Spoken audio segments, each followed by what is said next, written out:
Yeah, we'll just clip that to like -10 so that You can bring it up that high. you And can it, just tell it. Stop it. It's quiet on set.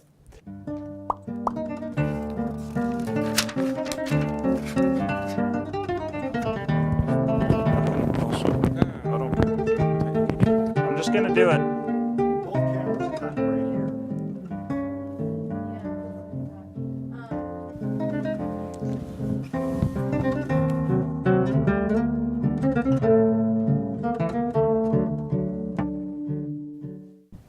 In December of 2013, I started writing out the Bible by hand. And in October of 2014, I finished.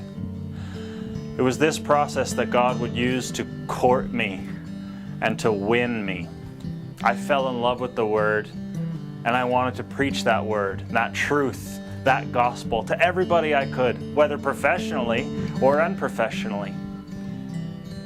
But to do that, I knew that I needed to retake some of the ground that I had given the enemy who wants to hurt me, the enemy who desires my pain, my death, and perhaps more importantly, my effectiveness. What can wash away my sin? Nothing but the blood of Jesus. Over the past decade, I became a man of compromise. Compromise of body, of mind, of spirit, and of character. I desired comfort and moral equanimity over greatness and passion. Slowly, I let evil take hold over those areas in my life of body, so much so that if I desired something, I got it. Pleasure became purpose. Of my character, if faced with an opportunity to gain through dishonesty, I would gladly take what I wanted. And I would happily rather lie than be exposed for the fraud that I was. Of mind. The most terrible thing that can happen to a person's mind is when all of its thoughts are filtered through the matrix of a victim mentality. And I started to believe that I was a victim, thus crippling my body and spirit. I could no longer allow my heart to rally for what I believed in, the heart that knew better, and of spirit.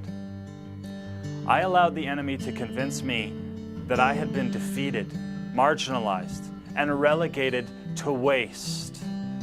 Good now only for lying on the mat as the ref counts me out. What can make me whole again? Nothing but the blood of Jesus.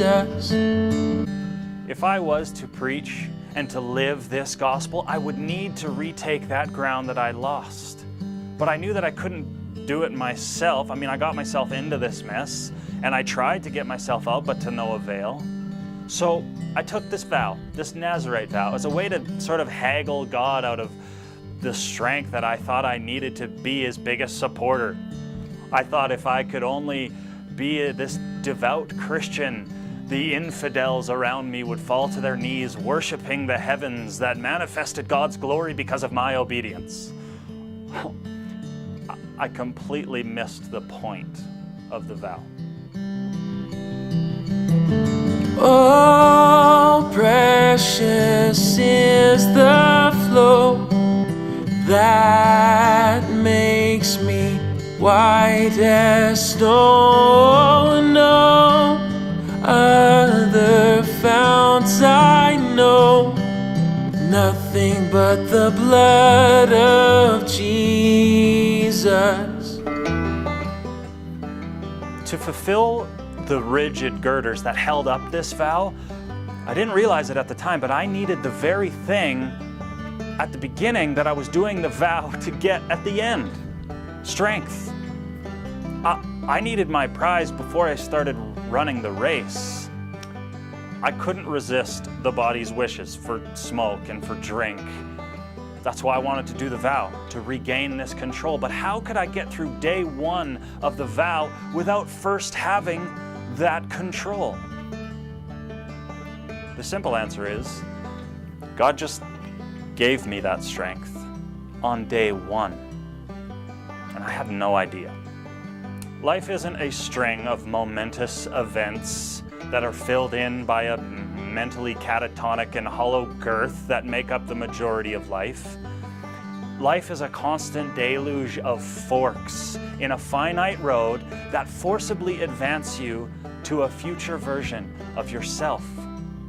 Life is ephemeral.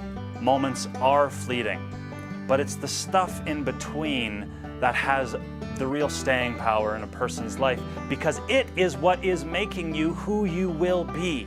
And I was becoming sanctified. If you go to number 6 and you read through the vow, you can't go more than a handful of words throughout the passage without seeing the word separation. The word Nazarite comes from the Hebrew root word nazir, which means separated, and more importantly, separated to God. I had binge-fed myself long enough on this worldly fare, and God was giving me a much more Eucharistic appetite. I was being separated from this world to God, because the two parameters that really matter to the word separation are these: from what and to what. Indeed, I was being separated from this world and to God. Oh, precious is the flow that makes me white as snow. Oh, and no other fount I know, nothing but the blood of Jesus. Oh, precious is the flow that makes me white as snow. Oh, and no other fount I know, nothing but the blood of Jesus. Whoa, whoa, whoa,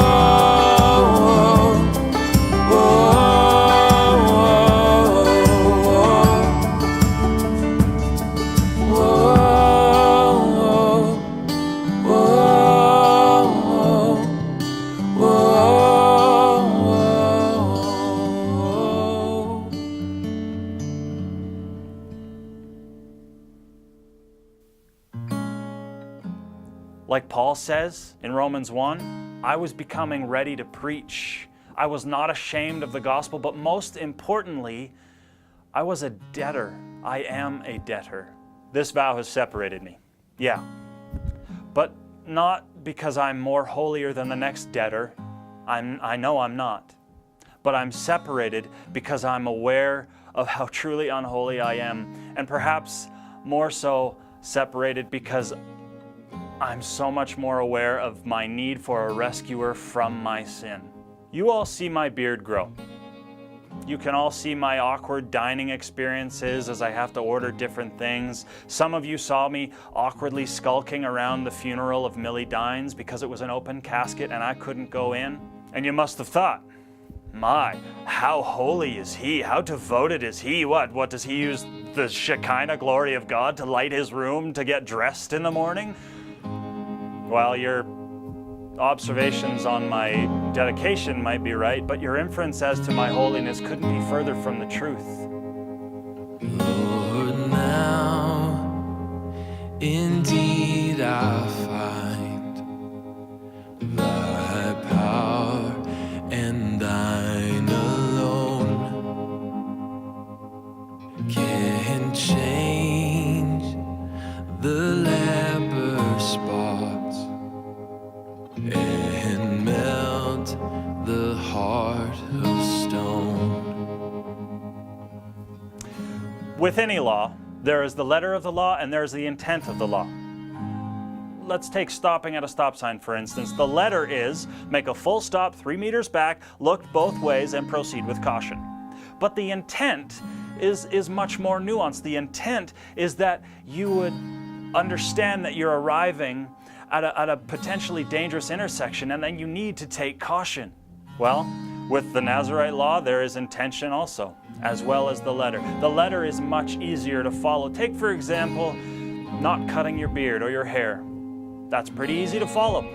Don't cut it. But what's the intent? What's the intent that would condemn me every single time I looked into a mirror? You all saw my beard grow, but you didn't see me admiring how my belt buckle looked in the mirror. You didn't see me admiring how cool I thought I looked.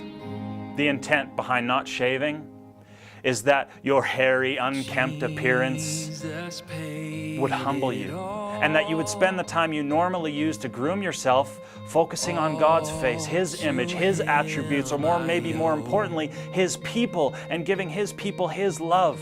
You saw me abstaining from foods, but you didn't see me abstaining from the fear that God might not come through for me. Yeah, I might have fulfilled the letter of the law, but I failed miserably at the intent. I tried to fulfill this law like a child tries to tackle his father. It was cute at best.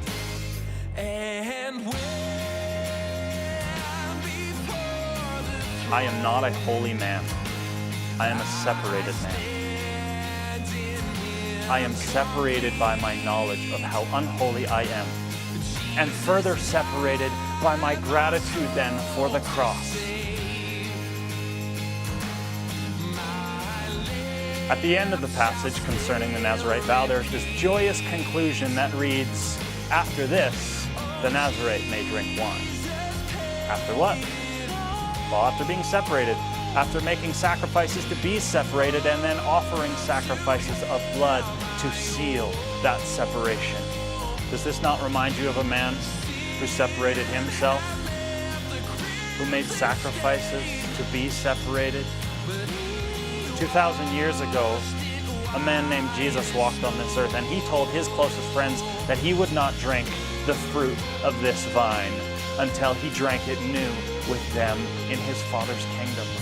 Jesus separated himself from God to the world so that we could be separated from this world to God.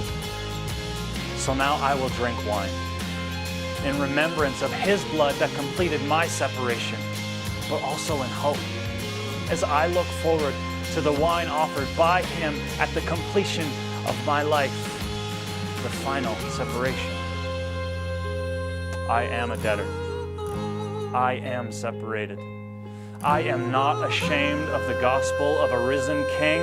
I am ready to preach.